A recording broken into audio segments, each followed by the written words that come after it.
to destabilize the money system, it can easily send tidal waves through our entire economies. Now, the fact is, this very commodity upon which all of our transactions and businesses and investments and economic plans are dependent is under the control of the government.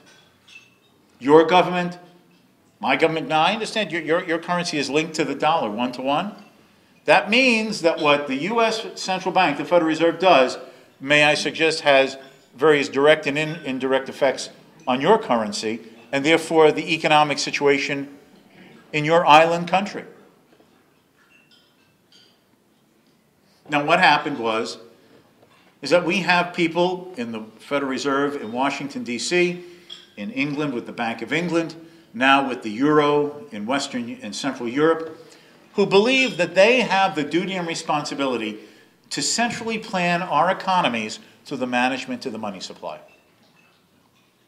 And what happened in the United States, for example, is that beginning in 2003, the U.S. Central Bank decided that it needed to get the economy out of what was then feared to be a recession that had been going on for about 2 years. And what they did is they opened the floodgates of the money supply.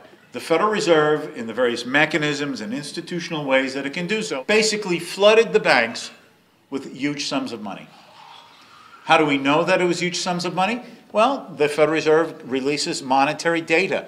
And there are different ways to measure the U.S. money supply, but by several of these measurements, between 2003 and 2007, 2008, the money supply had increased somewhere between 35 to 50%. Another indication, and you don't need a Nobel Prize in economics for this, if the supply of any commodity increases, given our demands for it, what tends to happen to the price?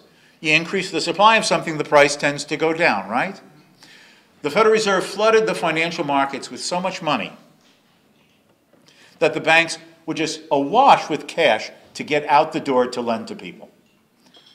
And if you look at the data that the various Federal Reserve banks, particularly the St. Louis Federal Reserve Bank, issues on a monthly basis, between 2003 and 2007, there was a good part of that time that when you adjust for inflation, various key interest rates were either zero or negative, which means the banks had so much of this Federal Reserve created money that they were just shoveling out the door. That is what caused the housing bubble.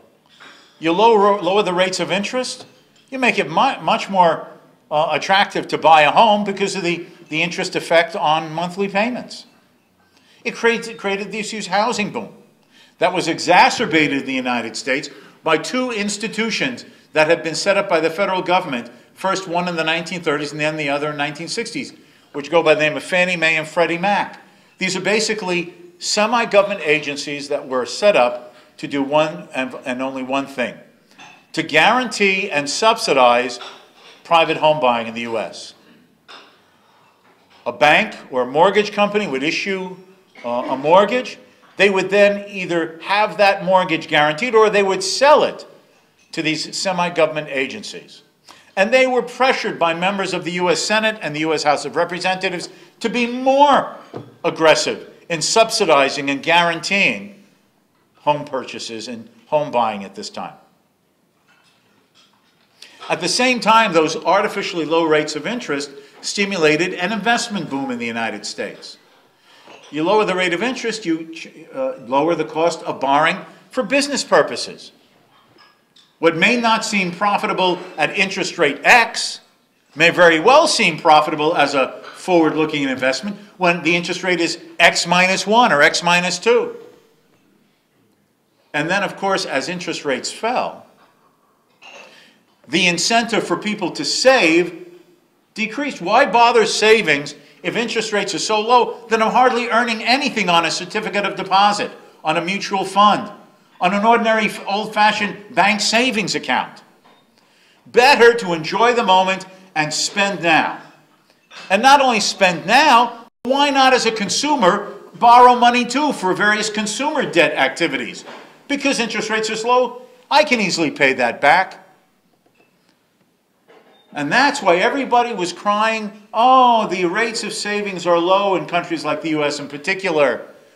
Savings rates of the American population are at some of their lowest levels in decades. Of course, the Federal Reserve had pushed interest rates so low, and as I said, when adjusted for inflation, some of the key ones, 0 or negative for part of the, from '03 to '07, '08, that why bother saving at all? Better to spend it and borrow money myself to enjoy life even more at such low rates of interest relatively for consumer loans.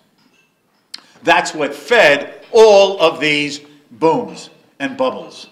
The housing bubble, the investment, private sector bubble, the consumer spending debt accumulation bubble, and all the bubbles finally burst in 2008. Now, what was the government's response? The government's response is an indication of the lack of belief or interest in letting the market economy do what it's supposed to do. And what is the economy supposed to do when left on its own? Recorrect and balance itself. That is the purpose of markets. If the demand for something goes down, the price adjusts downwards, and that tells suppliers to supply less. If the market demand goes up, that's a signal that profits at the higher price might be there, and you stimulate producers to produce more. Adjustments in supply and demand and prices reflecting changed supply and demand conditions are what assure adjustments and recoordination of markets in individual markets and across markets. Now, the fact is, housing prices had been too high. Too many houses had been stimulated to be produced and offered on the market. It was inevitable housing prices would have to fall. Investments were begun at those artificially low rate of interest with all of that extra money created that were found in the post-bubble period to be unsustainable. I overextended. I expanded my enterprise too much. I can't operate at this level in a post-bubble environment. Downsizing, have to have lower prices, which would also have to mean that some workers who had seen a great demand for their labor services during the bubble period may now in the post-bubble era have to accommodate in their wage demands. Certainly not demand increasing wages anymore, and maybe given the different supply and demand conditions in the particular markets in which you're employed, you might have to accept the fact that the market doesn't think that you're as worth as much as you seem during the bubble years. That is, if you want to maintain your employment and to price your labor services at a level that an employer finds attractive enough to keep you at work.